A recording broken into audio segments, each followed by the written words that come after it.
Shalom, welcome once again. It's Friday morning Bible study as we continue in the book of Jeremiah, chapter 23 of 52. I constantly remind you, don't forget, if you haven't yet read the chapter, please stop the video right now and do so and rejoin us once again. And as customary, 25 minutes, Bob Mendelsohn, the head of Jews for Jesus Australasia, will teach us as we take notes and glean some wonderful truths from the chapter and get to hear what God has to say to the prophet and hear what he says about the false prophets. If you also want to join the Bible study on a regular basis, admin@jewsforjesus.org.au, send us your email and then we'll also send you a link so you can join us. And if you have not yet subscribed to our YouTube channel, please subscribe and press like, and that will get people to come and join us as well. So without further ado, Bob Mendelsohn, thank you. Thank you, Jimmy. Thanks, friends, for joining us today here in the Zoom room as we unpack Jeremiah chapter 23. We'll dig into it and find out what God has to say to us as 21st century people wherever you live, and for those on YouTube, wherever and whenever you're watching. If you on YouTube haven't yet read the chapter, please pause your playback, read Jeremiah 23, and then rejoin us. Also, today, please read Matthew chapter 7, and you'll see the amazing dovetailing of God's information to us. Thanks. Welcome back. I titled today's talk, Who's Who in the World of Religion? Because that seems to be the question God is asking, and Jeremiah is sharing as a good prophet. The false prophets and shepherds of the people are hiding behind the sanctimonious phrase, I had a dream. And yet God is going to call them on it and say, I never gave you that information. Let's see how this plays out today, and let's not miss the dramatic nickname God gives us of his Messiah as the chapter begins. Verses 1-4. False shepherds are exposed, and God's promise to bring in replacements, not scabs who walk through picket lines, but real replacements. God says he's done with the fake shepherds, the ones who lied and did not attend to the needs of the flock. In fact, he says in verse 2, you did not shepherd them, you did not attend to them, you simply scattered them. Sheep easily disperse when they're allowed. They're fairly dumb creatures. Is that encouraging to you? Because God calls us the sheep of his pasture. But if someone cares for them and calls the sheep and welcomes them, they gather to him or her. The indictment in this opening section is clearly on the leadership of the Jewish people, the religious leadership there in Judah. God, in fact, says, you didn't attend to the sheep. I will justly attend to you for the evil of your inactions. Now, don't miss a small but potent word of possession in this opening section. Whose sheep are these? Verse 2, my people, my flock. Same in verse 3, my flock. God's ownership is not in view, although that's certainly there. It's his personal care and affection that's in view. In fact, this term of affection is used more than 40 times in this book of the Bible, Jeremiah, especially chapters 30 through 33. Who is the responsible agent for the diaspora of these Jewish people? Verse 2 says it's the kings or shepherds. Verse 3, God himself takes responsibility. He says, I have driven them. This again highlights the penultimate action of the Lord, the judgment, which for me highlights the ultimate restoration which is ever in his view. That's why there is still hope for us. Listen to the sound in verse 3 of the creation account. It says, fruitful and multiply. God is saying of himself, I'm the one who was there back in the beginning. You don't have to stress. I've got the world in my hands. I'm sovereign. Yes, people of Judah, your kings have messed you around, but don't fret. Don't act like them. Don't live in what they've taught you. The day is coming when their rule will end and a new king will arise to give you good government. That's a day of hope. By the way, that's a constant pinging announcement that opposition parties always seem to sound when it's election seasons in a democracy, that their new government will change the way things are, and there is reason to hope. But it's a rarity in governments. God's appeal is to his eternal nature, his being at creation, and thus we can trust his appointments. Listen to verses 5 and 6. After the last chapter, we saw this at the end of chapter 22, when Coniah or Jeconiah, he had both names, was declared the end of the line of David. Remember, it said, we'll consider you won't have any children, even though he already had children. God says, nope, that's not the end of the line. In other words, like we often hear sung in the chorus in the scriptures, not that line, but another. Not Esau, but Jacob. Not Ishmael, but Isaac. Not Levi, but Melchizedek. Hosea said it. Yeshua said it about taking from the one to whom much was given and giving it to another. So David, King David's line through Coniah, would not sit on the earthly throne in Jerusalem straight away because the Babylonians were coming. They'd take the line down.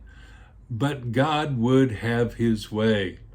He would cause someone else to arise, and to our surprise, he also came from David through Jeconiah. Matthew 1, verse 18. I wish the Bible editors would not have broken the book the way they did with chapters 22 and 23. Coniah, you will not have a child on the throne, but a righteous branch will reign as king. That's what we read here in chapter 23. He will be from David. He will be a replacement like, but not like, his family. He will rule justly. He will act wisely. He'll bring justice to bear on the country. All the evil of the previous kings, low-lighted in chapter 22, will be replaced by one, a stunning and a surprising one. A branch, not the trunk of the tree, not the beautiful flowers. Nope, just a branch. And he will bring about righteousness and justice where? Ba'aretz, in the land. Remember last week we cried, the land, land, land. God says, I've got land in view and always have had land in view, and I'll take care of my business and my land. I love these two verses. Security and salvation are going to be in Judah. The Hebrew word for security is batach, which often is translated as trust. We can trust, we're secure, we can rest in him. And salvation, yeah, this is not just a king, but it's a saving king. It's not just a righteous branch who will bring righteousness to the planet or to at least our country, but he's going to save us as well. A king who saves and shields. That's a big shift from judgment, which Jeremiah has been announcing for about 20 chapters. And it's based on a person who rocks up. It's not about our religious devotion. It's not based on anything we accomplish or war that we win. It's the righteous one, the branch, Tzemach, Adonai Tzidkenu, the Lord our righteousness.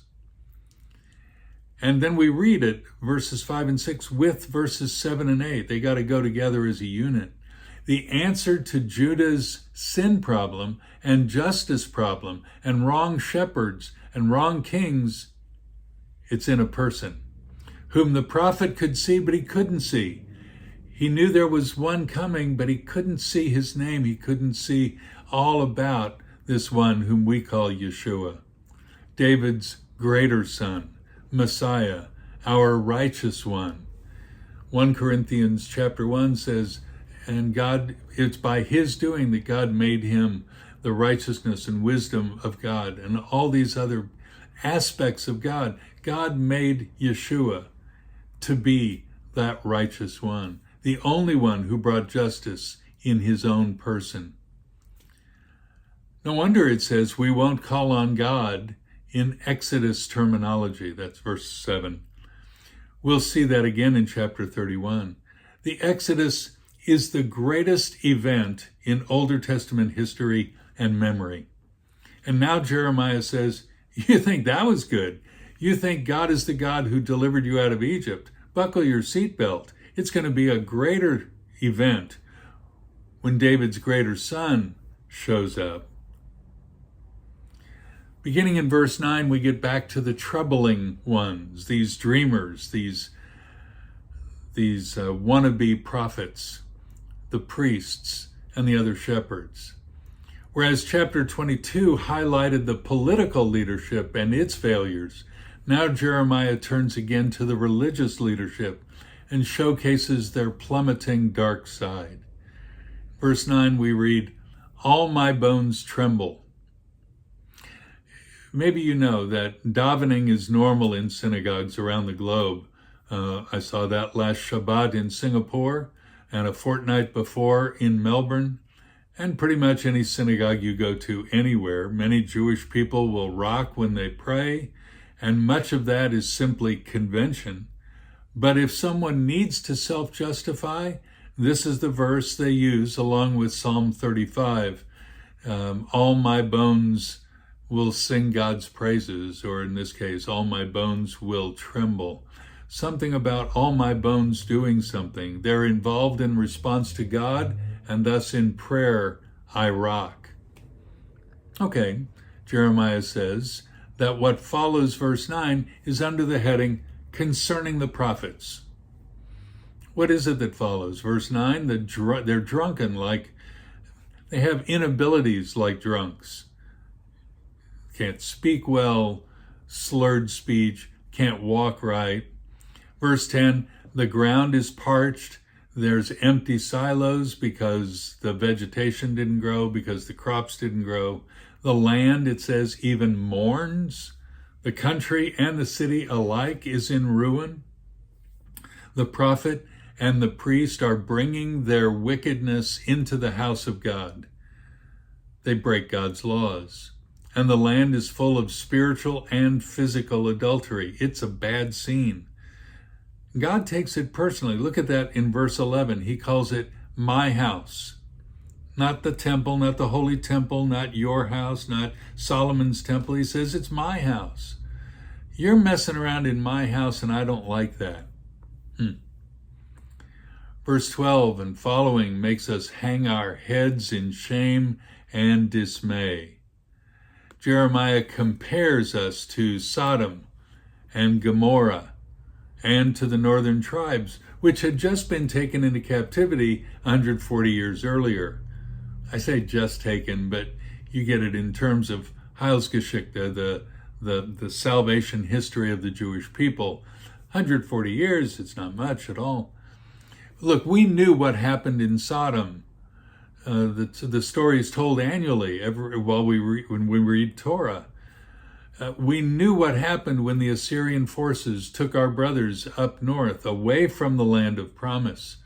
So now to hear the indictments against us as being on par with those fallen and judged memories of the Jewish experience is gut-wrenching. He says we're committing adultery, walking basheker, sheker, in falsehood, in lies.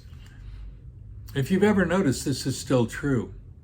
When you walk away from the Lord and devise wrong plans against your neighbor, or the guy who stole your briefcase, or the police who didn't serve you as you deserved and expected, when you live in a world of self-defined entitlement, you live in lies. You make yourself out to be the hero, and yours are the teams for which everyone should cheer and barrack. You are numero uno, and that's the biggest lie of all. Instead of living for God and keeping your ears attentive to His voice, you listen to your own voice. You listen to your pleas for deservedness, and you begin losing. You will not win, basheker, in lies. Verse 14, they strengthen the hands of evildoers. One of the things I see in this fallen world is that when someone wants to perform evil, well, they can, but they usually don't want to sin alone. Satan recruited Eve to join him after he'd already recruited a third of the other angels. Proverbs 1 begins, I think it's around verse 10, 9, 10. We'll find out what it is. I'll let the police go by. Proverbs 1 includes these words at the beginning. My son, if sinners entice you, do not consent. If they say, come with us, let's lie in wait for blood, let's ambush the innocent without cause. The prophet is well aware that sinners like to sin with other sinners. Hey, let's all go down to the pub and drink and let's go bash some guy's new Mercedes, the guy who looks at us as if we're less than he is. Sinning together almost justifies our actions of wrong. The strengthening of the hands of evildoers sounds just like the opposite of Job. You might have read this in chapter 4 of Job, where they chide him, saying, you strengthen the hands of those who were weak. That's a positive thing. How did he do it? By his words. God concludes their sentencing in verse 15 with, due to pollution in the land, they will drink poison and wormwood. I've had it up to here, God is saying, and they're going to get their due punishment. Be assured of this, God is not mocked. What a man sows, that will he also reap. Paul also wrote that in Galatians 6. False prophets sing songs of merriment when woe is the right word to be announcing. It's really hard to distinguish between true and false, isn't it? I get that. The people in the days of Yeshua had a hard time sorting out sheker, lies, from emet, truth. He said, if you want to know who's who and determine who's speaking God's truth, Yeshua said this, you'll know them by their fruits.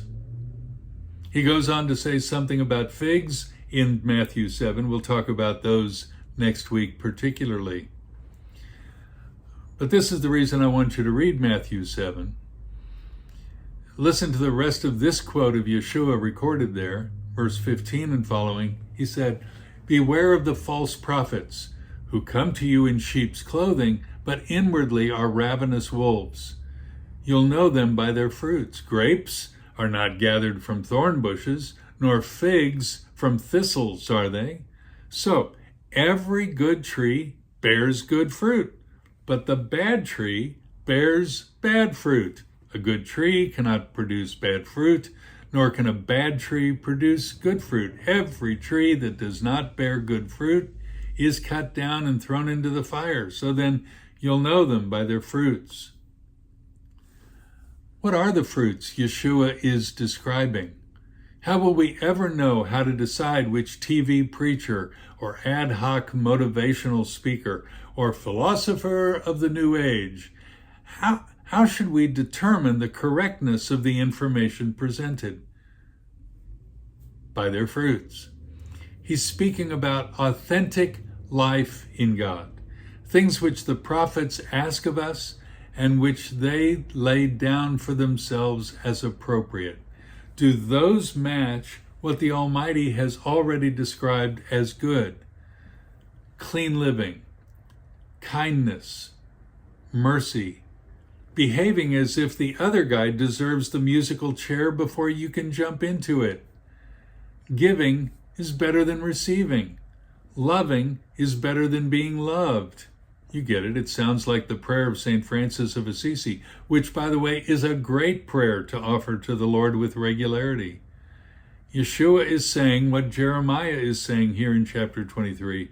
The shepherds are false because they lead you away from the words of God and away from the actions a good person who follows the Lord should be performing. From where do those evil thoughts come in the mouths of the false prophets? He's already said, from dreaming, from their imagination. Verse 16, the Hebrew word is lev, from their heart. I didn't give them these thoughts, God says. They ran, verse 21, meaning they ran away from God. And they spoke lies to comfort you, but that comfort will be short-lived because it's a lie. Hey, you won the lottery. Hey, great, that's terrific. I'm going to go down, I'm going to take my ticket, I'm going to go over to the Golf Mart and buy a new set of clubs for me, and I'll buy one for Jimmy. This is the greatest thing. Oh no, I don't have any money right now, but I've got my ticket, and they assure me this is the winning ticket.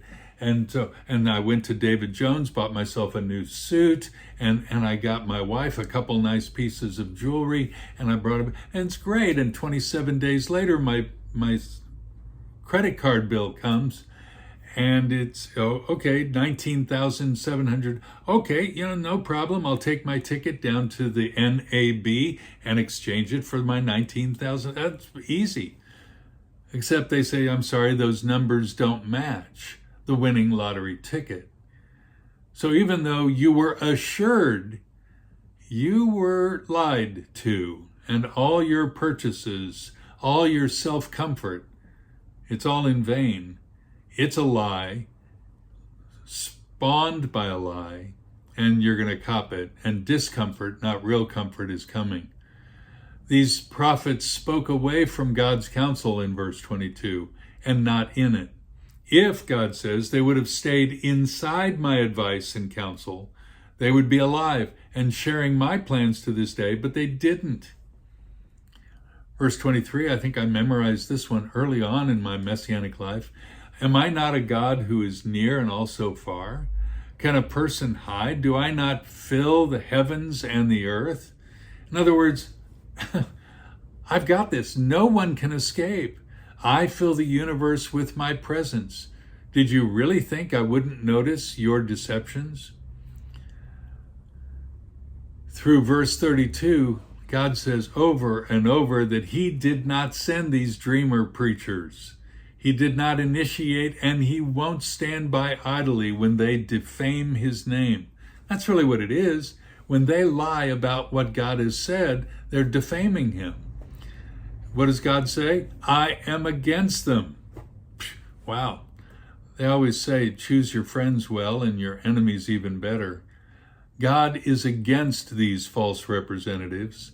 They tried to comfort people with niceties and false hope, but assuring the Jewish people of their comfort and ease when they're approaching slowly Niagara or Victoria Falls may sound nice, but it's a death sentence. They should have jumped out of that boat and gotten to shore. The prophets should have been crying, repent and return, but they didn't, and as a result, God is their opponent.